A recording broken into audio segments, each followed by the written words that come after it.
Fáilte. 1,000 welcomes to Crann the Beatha Short Stories and Poetry for July 5th, 2024. I'm Terrance Ó Domhnaill, your Irish scéalaí. I'm back again this week with more stories and poems from online authors. I have 3 short stories this week, no poetry, sorry. We have chapter 23 of the ongoing story from Beyond the Water Wall, a short story of medieval revenge from a Substack writer, and a story about desperation and the fulfillment of a dream, sort of. So gather around once more and let me read them to you under the shade of the Crann the Beatha, the Tree of Life. So, again, this continuing story here from Beyond the Water Wall, chapter 23 of 25, Burn Them All, by Don Woodby. And this is published in the Fiction Writer's Den.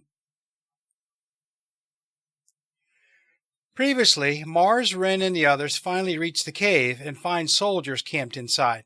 As they engage, Wren detonates the explosives that Mars lay by the entrance to avoid being surrounded by the enemies. A distant explosion echoed through the cave. Spike lay still on the ground. I just hope we have hit some of them, Mars thought to himself as he rushed to check on the fisherman. Abby knelt by his side, staring at nowhere. Spike and Wren arrived right after, each one from one side. A loud sound of steps and shouting came from all directions inside the cave, also from beyond the foot of the waterfall. "Help me carry him, Spike," Mars shouted as he crouched to grab the fisherman. Spike held him by one arm and Mars by the other. They carried him toward the place where the tents were, leaving a thin trail of blood behind them. "Let's cross the waterfall," Mars shouted. "It's the only chance we have." The words had barely left his mouth when a group of 6 soldiers emerged from the intersection several steps beyond the tents. Carrying Trench, they had no chance of reaching it in time. "Take cover," Mars shouted. He and Spike dragged Trench back while the girls and Ares rushed ahead and took cover behind the rocks.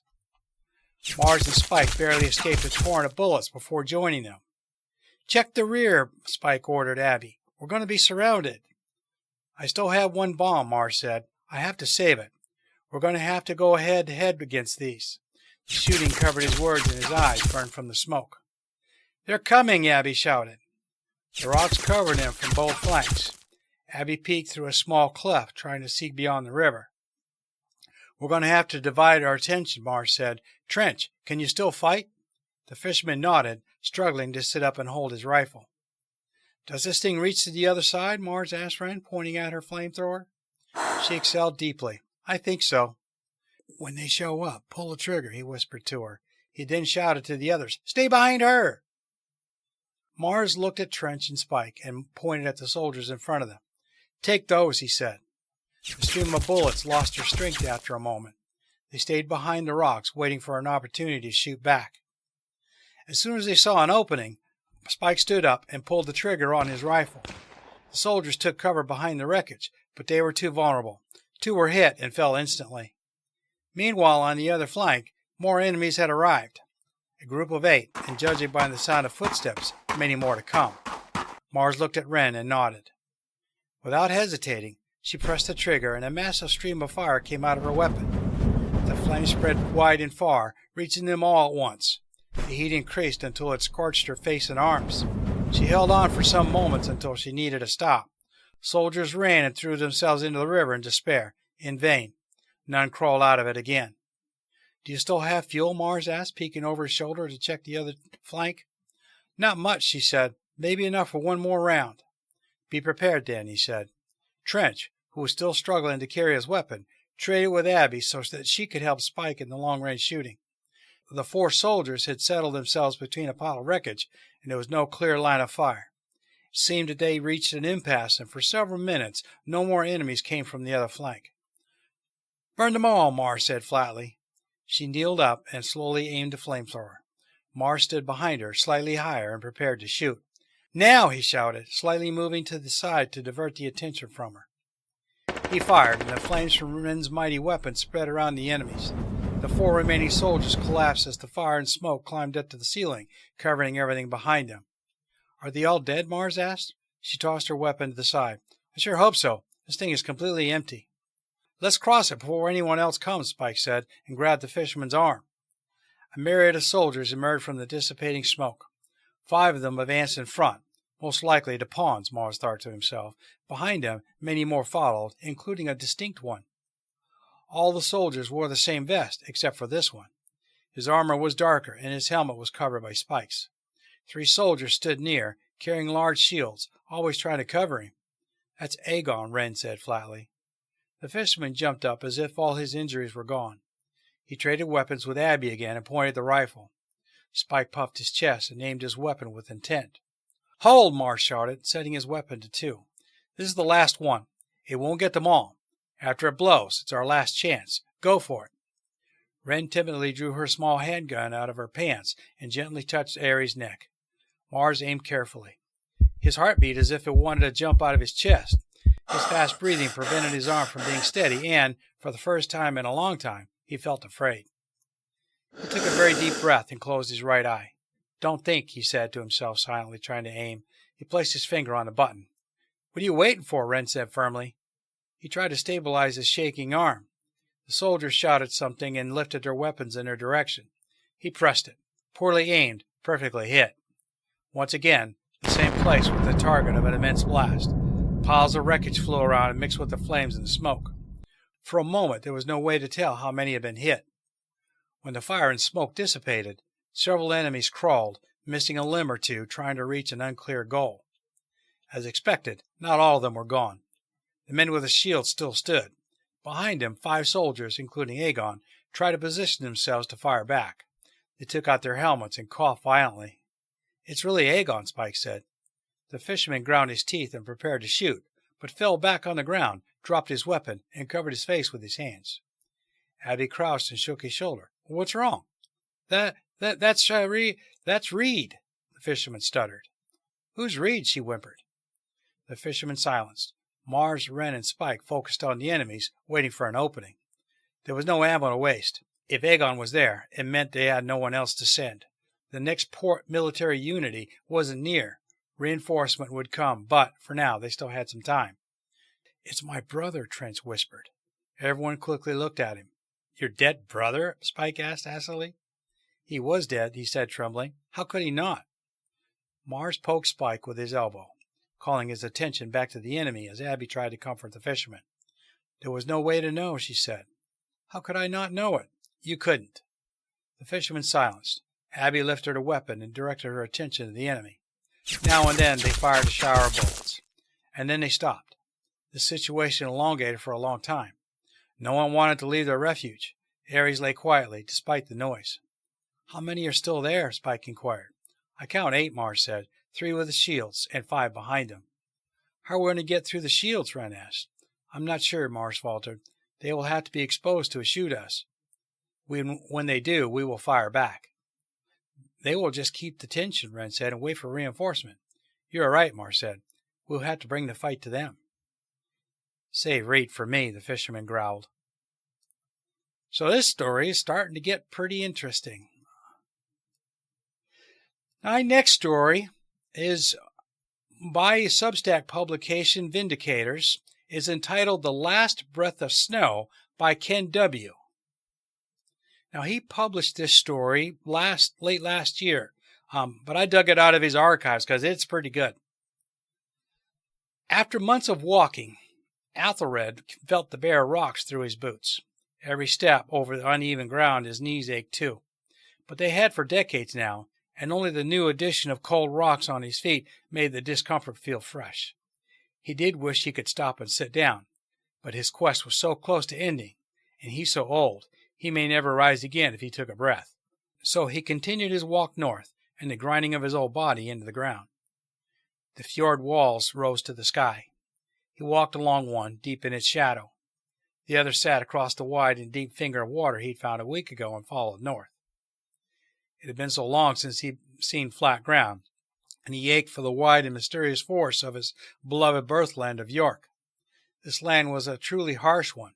No wonder the people who had emerged from it centuries ago to ravage England and the rest of the known world had been so hardy and vicious. No wonder their gods, too, had been so bloodthirsty and cruel. He spotted a square stone house settled onto the banks of the water. The roof had fallen in, but it meant that the Norse had once lived here, and therefore he was trekking in the right direction. There was no real night during the polar summers. Ethelred, as he'd had for weeks now, walked until he grew too tired to walk more. Then he found a particularly comfortable bank of dirt and threw down his bedroll. He cut down a tree with his axe and smashed the flints together until a spark touched damp wood and ignited it. Dinner was the last of the salted fish and a slice of browning apple he'd bought on a farm outside Trondheim. He'd have to spend time fishing again soon. That meant more time freezing his bones, weakening him before he found his final quarry.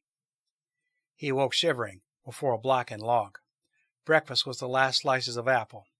His stomach ached. Ethelred reached for his fishing rod, disassembling it in its leather case. He stopped as a feeling took hold of him, the same feeling when he'd begun his quest 50 years ago.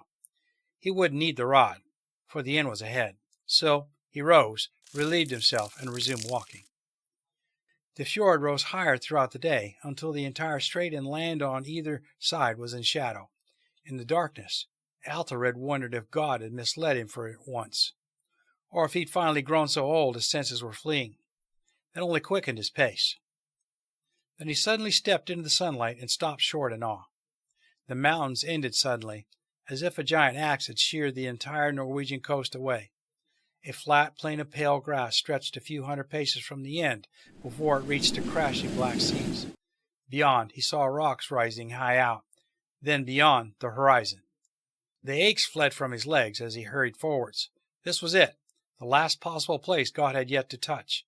Beyond was only the oceans. The mountains gave way entirely. To his right, he saw a little brown building with a peaked roof covered in the soil the pagans liked using for insulation. Around it, a small farm was blooming in the summer sun. Sheep grazed with only the mountains for fencing, while greens grew in rows. Even as he watched, black smoke curled from the chimney. His heart quickened, then stopped short. A rusting sword stuck out of the ground outside the front gate. Atop it, a helmet whitened by decades of frosting and thawing. Then another sword and a helmet. He counted 16 in all different-sized swords and helmets. They were clearly pagan, but grief flickered in his heart. He tried to push it away. They were pagans, after all. Where had they died? At Stamford Bridge, where he'd fought alongside the last true King of England, Harold Godwinson, and left thousands of these pagans dead? Had he killed these personally? Had one of them killed his younger brothers first? Or had they died in their bed of starvation like his mother and 2 young sisters had? When they'd all been children on a farm in the old York fields, the Vikings had burnt everything the year before. They simply hadn't had enough, and as the oldest and strongest, he and his brother and father had survived alone. He crossed himself and then said a quick prayer for the dead. All of them, even the ones who'd gone to feasting halls for pagan gods. Metal hinges screeched, and he looked up. Before him stood a woman with white hair and skin chapped permanently by decades of freezing winters. She wore a long dress of faded red, embroidered with flowers and rough woolen scarf she must have spun herself. "How are you, fellow tired bones? Forgive my poor welcoming. It's been 3 summers since I last saw another face," she said. She laced her bare fingers before her like knots of pale rope. "It's quite all right. I have hiked a long way to come here. Any presentability has bled out of me a long way back," Ethelred said. "Might get your name?" "Gydia Rolfdotterson," she said. Her body trembled with the effort of bowing her head. A Norse name, if there ever was one, he thought with delight. "I'm Ethelred of York." "I've been to York a few times. How is it now?" she said. "Peaceful at long last, though in the 20 years since my last visit, that could have changed," he said. "I doubt it. Times are peaceful now. Feels like the world is taking a long, deep breath and sliding into quiet," she said. "Where are you from?" he said. "I live here. The town used to be over the ridge yonder, and we'd come here for worship. But the town's empty and the last priest died, so I've come to live with Odin for company," she said. "I feel you. I have not been able to go home for a long time. My home now is the kingdom of God I carry with me," he said. Envy swept through him that he still had a home. "The God you nailed to the cross?" her teeth chattered as she laughed. "That joke's been old for 300 years. At least mine loves life. Yours only cares for death and destruction," he said. She shrugged. "Ours values our spirit. Your God gives you everything on a platter, no?" "Only the strength to live," he said. "Where were you born?" "Oslo.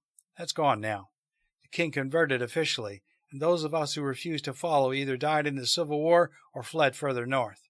Eventually, you ran out of land to flee to, and ran out of time to hide from your missionaries. Everyone who believed, who stayed true to those times, is in Valhalla except me. I get to die in my bed like your kind. Unless, tell me, Christian, are you here to kill me first? Yes, pagan, he said. Do you want to fight it? Go to Valhalla? Her eyes widened, like her ancient face was splitting at the seams. A Christian, speaking of Valhalla, what are you? It doesn't matter where you go to me. Once you get there, the door slams shut behind you. My crusade is over. Then what, O life-loving Christian? Nothing. This is my life. My parents and sisters starved to death one winter after your kind raided the fields. My brothers fell at Stamford Bridge while I alone survived. I have centuries of your people's bloodshed in my family history, he said. Wait, you fought at Stamford Bridge, she said. Aye, I was near your king Harold Hardrada, but that damn arrow got to him first. I was just to his left when I saw him take that arrow and fall. I knew our way was done, something poetic about it, she said. She shook her head. That means you fought for Harold Godwinson. Tell me where you at. Hastings, he said. I saw Hardrada fall, and knew the age of the Norse was at its end. I thought we'd finally won, and peace would reign in England forever. Instead, that Frankish bastard William sailed across the channel and killed the rightful king, and then killed everyone who refused to bend the knee, he said. He turned and spat on the ground. When he looked back, she was grinning. It was a little mischievous smirk, one side of her mouth turned up. You don't have a home either, then? No, he said, all gone. Then I accept your offer, fellow orphan of the ages. Wait here in the yard. I'll get the old armor out. I've been maintaining it for Odin's sake, she said. She left him and scampered back to the temple. Her walking stick stabbed the ground over and over in her excitement. Ethelred dropped his pack and stripped off his outer layer of furs, then opened up his pack and pulled out the armor. His old fingers shook as he did up the leather straps, but he donned his armor so many times it was second skin to him.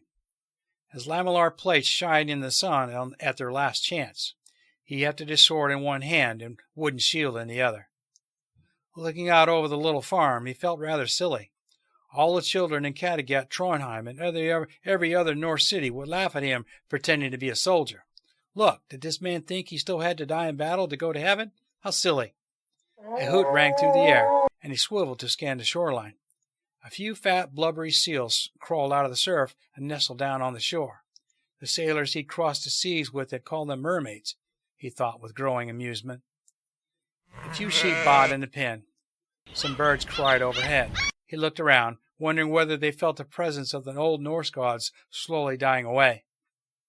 The temple's front door swung open, and Yiddish shined as she emerged. She wore the finest lamellar plates and a helm with many dents through it. Instead of sword and shield, she had a long-handled axe she carried in both hands. She looked just as silly as he must have, and the seals agreed, because they reared up and hooted at him both. You sure you want to die this way, Christian? She said. You'll just be another. I've lost count of how many over the years. Try it, he said, and spread his legs into the good old shield-bracing stance. Same way he'd started every fight for his entire life. I hope the trip to Valhalla is a long and slow one. I'll be ready. I'll find my daughter waiting. She died in childbirth on these grounds. Took my only grandson with her, she said. I never had sons. My wife was lost when our ship ran aground outside Oslo, he said. Good of you never to experience that grief of losing your child. She hefted the axe. The way her body moved was smoother than the hobbling she'd done before. Ethelred understood as he raised his shield and turned his body sideways to face her. This was the pagan bloodlust. He was in great danger, for she was losing her years in front of him. Does your God make it go away? No, prayer does not help with the dead, he said. Your missionaries said we would know our family was in the heavenly kingdom and to be comforted. Yet they cried as I cut them down. They send the young and energetic out, while the old and intelligent remain behind, he said. Another reason his quest was so important going. Seeing the young die fighting had made him realize how empty the clergy all were. The warrior monks were gone. Now that the pagan threat was past forever, the churches could get back to peaceful prayer. He had to finish his fight, for all the young to grow up in peace. So here I am. Are you ready? She swung in a blur of frosted air. Barely had time to swing his shield in time. The blow drove his shield into his shoulder and rattled his old bones. He stepped back for space, but she cut at his boots, and he had to take another. Then she pressed him again and again, driving him back. Her eyes were blank. empty hatred as she swung, and he could barely keep up. All the rage of the Norse had condensed down to their last shield maiden. God give me strength, he thought. Another blow hammered him back. His shield splintered, and now he saw her above the broken top, and he saw the limp in her left leg as she wound up. God had given him inspiration. She swung again, and he leaned into it. The blow beat him back with a crunch, but he staggered left and took the shield with him, leading her axe around. The long shaft hung there naked in the air. In that moment of fine clarity, he saw dozens of notches engraved in its length. His sword stroke split it, and she was given ground.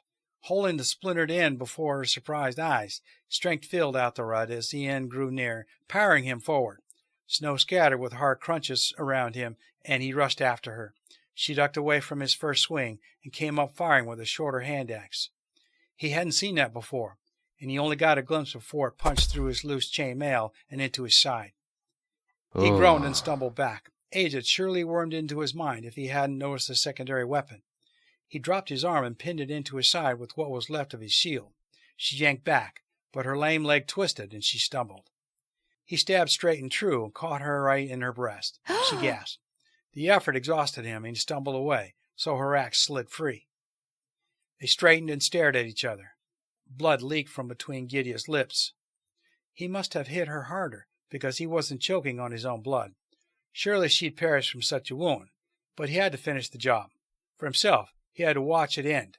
He groaned and lifted his legs. She retreated before him, always just out of sword stroke. Step by step, he pushed her back into her farm, up the path towards her temple. She stumbled on the bad leg, and he swiped it out from under her, sending her rolling in the dirt.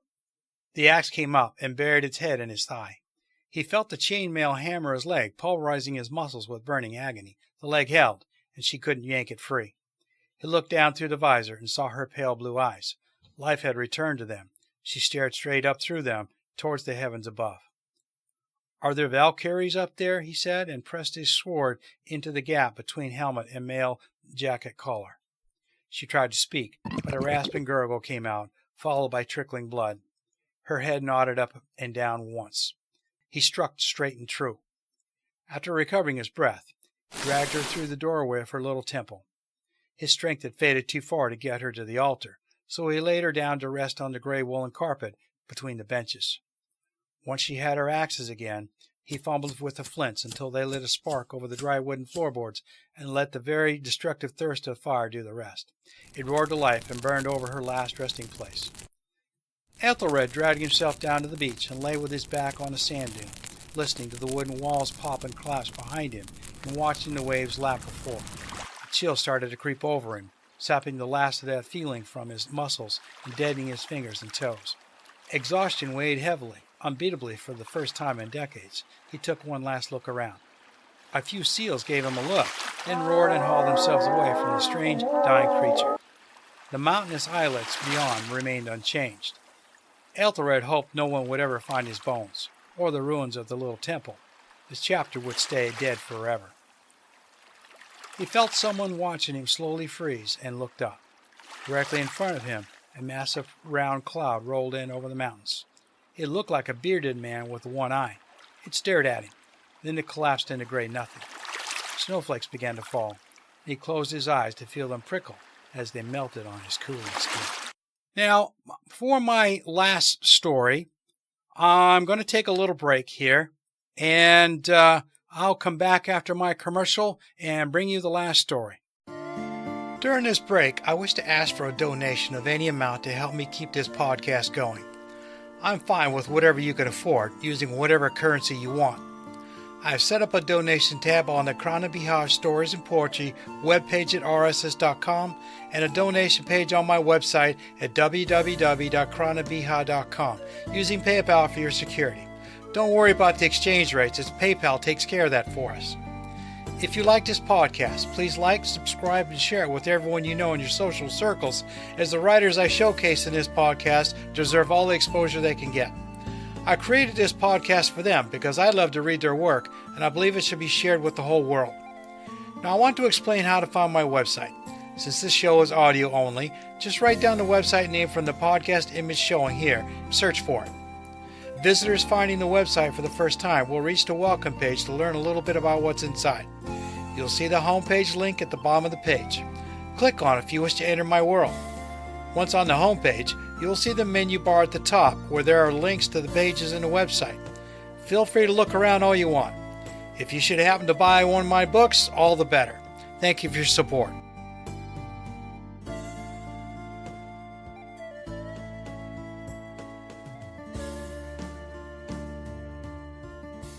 Welcome back.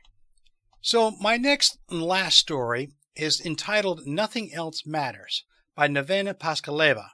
And she's from Europe, Eastern Europe actually. I'm not exactly sure where. Published in Horror Hounds. So as you can guess, this is kind of a thriller horror story. So again, nothing else matters but the fulfillment of this dream. "We shouldn't have come," her husband whispered. They were following the stooped elderly woman down a narrow, dark hallway. The wife could discern painted shapes of stones on the wallpapers. The air smelled of something bitter. "Shh," she said. "Don't talk in here." "Why not?" "You should be quiet," the deep voice of the stooped woman echoed in the walls.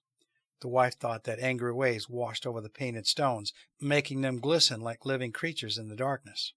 "You're disrupting the energy balance." The wife frowned at her husband. He sighed. They entered a square room with walls cluttered with black metal shelves. The shelves were crammed with stones of all kinds: white, brown, yellow, red, orange, purple, black, round, oval, pointy, ragged, big and small. There was a glass table in the middle. Around it, 4 black metal chairs. "Pick 2 stones from the shelves," the woman said, "one for each of you." The wife studied the collection for quite a while. Finally, she chose an oval, pale blue stone, smooth to the touch. The husband grabbed something at random. "Sit," the woman said. They sat down. The chair was cold and uncomfortable, but the wife thought she could bear it. She had a chance to be a mother. Nothing else mattered. The stooped woman took a few items out of a drawer under the table: a portable gas stove, a cooking pan, a permanent black marker, an empty vial, and 2 thin and sharp pieces of broken glass. "Here," the woman handed them a black marker. "Write what you want on your stones." The wife took the marker. The husband's lips formed the words, "I want to get out of here." The woman kicked his ankle, and he sighed again. The wife wrote "a child" on her stone. It was easy to write the word on the sleek, even surface. The husband had chosen a rugged piece of orange rock, so he had to take his time with the writing. The letters appeared to be melting under the invisible rays of a hot summer sun. "I'll need some of your blood now." The woman saw the wife's startled look and added sternly, "I can summon the necessary type of energy through your artwork, but it needs a physical connection with you." "Our blood?" The husband was about to rise, but the wife held him to his seat. "Now this is really getting insane. Do you want my assistance or not?" "We do," the wife said quickly. "We do." Now her look was pleading, and she knew that this was the look her husband couldn't resist, no matter what. He sighed for the 3rd time and let the stooped woman draw 3 drops of blood with the glass shard from his index finger. She did the same with the wife. The tiny amount of blood mixed in the vial. The woman added some water and poured it into the cooking pan. "I hope these pieces of glass were clean," the husband murmured. The wife didn't answer. She was looking at what the woman was doing. The woman placed the 2 stones in the cooking pan over the blood, turned on the gas stove, put the pan on the stove. Soon, black smoke curled up in the dim air of the room, and the bitter smell the wife had felt in the hallway hit her nostrils so hard that she almost choked. She cupped a hand over her mouth. The woman was babbling unintelligible sing-song words as she cooked the stones, which oddly matched the hissing sound coming from the pan. The wife was close to fainting when the woman finally turned off the stove and said, "You're ready. Go home. Your wish will be granted." They didn't go home. They ran home. Once there, the husband took a long shower, and when he went out of the bathroom, he said, "We shouldn't have gone. That was the craziest quack I've ever seen." "She helped many women," the wife said. "Look, I wouldn't have gone, but we tried everything, didn't we? In vitro. How many times? I almost died. We tried natural remedies, healers, prayers, churches. Nothing worked. And this will work?" "She helped many women," the wife repeated, and then fell silent. Something was pressing on her belly, and it wasn't pleasant. It was as if the blue stone she had been holding at the woman's had suddenly entered her insides. A stone child, she thought suddenly. She shook her head and entered the bathroom. A month later, the wife found out she was pregnant. The husband seemed relaxed with the news. For him, this meant no more running to doctors, taking food supplements and hormones, no more tears and fits of hysteria. He said, "Let's go celebrate," but the wife declined. She remained in bed, her hand on her belly. She could still feel a weird, stone-like heaviness inside. "I want to enter the 4th month," she said. "I'll celebrate after that." Gradually, the weight disappeared. Now the wife felt her womb warm and soft. It was pulsating with the pulsations of the earth itself. The wife felt more connected to nature than ever before. The baby started moving inside of her. She wanted to thank the stoop woman, but when she went to her place, the neighbors said she no longer lived there. The only thing the wife had was her phone number. She suddenly remembered that the acquaintance who had recommended this woman to her had only given her a phone. "I don't know the address. She has moved," the acquaintance had said. The stoop woman had told the wife her new address on the phone. "So she changes her whereabouts every time she has helped someone? Why?" The wife realized she didn't care. She carried a baby inside, a healthy baby boy, according to the doctors. That was the only thing that mattered. The baby boy was born, healthy indeed and very beautiful. He had taken after his mother, same big blue eyes, white skin, and black curls. He was a quiet baby, easy to look after. Unfortunately, shortly after the boy's first birthday, the husband decided that his wife's obsession with motherhood was too much for him, and he found a young lover who didn't think about children at all. The wife understood his reasons for leaving, but she didn't care. She had a child. That was the only thing that mattered. She had to go to work. She hired a nanny for the boy. Her son grew calm, bright, and beautiful. He was a completely normal child, save for one peculiarity. He had a passion for stones. He would gather stones from the playground, from the cracks in the paving stone joints, from the beach, from the forest behind their house. His room looked a bit like the room of the stoop woman that the ex-wife had already started to forget. The ex-wife didn't care. What mattered was that she had a child, and an exemplary one at that. Instead of bricks, her son would play with the stones in his room. When he turned 7, he started gathering stones in the backyard and building castles and fences. The ex-wife didn't care what he was doing in his free time. He was a good student, and he was happy. It was the only thing that mattered. One afternoon, she came home from work and met the nanny at the door. "What's he doing?" "He did his homework, and he's playing with his stones in the yard," the nanny said. "Okay, goodbye, dear." "Goodbye, miss. See you tomorrow." Ex-wife wasn't in a hurry. She took a shower and changed into her inside clothes. She checked what was for dinner, and only then did she walk out into the backyard. Her foot froze when it touched the dry September grass. The sun was setting behind the tops of the darkened pines and firs beyond the fence, but its light was still strong enough to make what was happening on the lawn clearly visible. The boy was standing in the center. His handsome face was furrowed in concentration. He was throwing stones across the grass. He was throwing them at something that was breaking the usual dreamy evening silence, turning it into a cacophony of shrieks, wails, hisses, meowing. Meowing? The ex-wife turned her head in the direction of her son's target. It was a cat. Actually, it was the remains of a cat. What she saw was a mutilated body lying in a pool of blood, and a part of a cat's face with bared, broken teeth and a mouth that was somehow still able to produce the horrible sounds filling up the cool air. "Oh, my God, what are you doing?" When the ex-wife finally managed to speak, her words were a shriek. She was about to rush for him, grab his hand, give him a nice spanking, and take him to a psychologist, but she realized she couldn't carry out any of those actions. The moment her son had heard her scream, he had turned to her. He was staring at her now. He smiled. He bared his teeth just like the dying cat. "I didn't know stones could do that," he said in a dreamy yet sharp voice that reminded her of the voice she had long forgotten, a voice that they should never have listened to. "My husband was right. He has been right all along.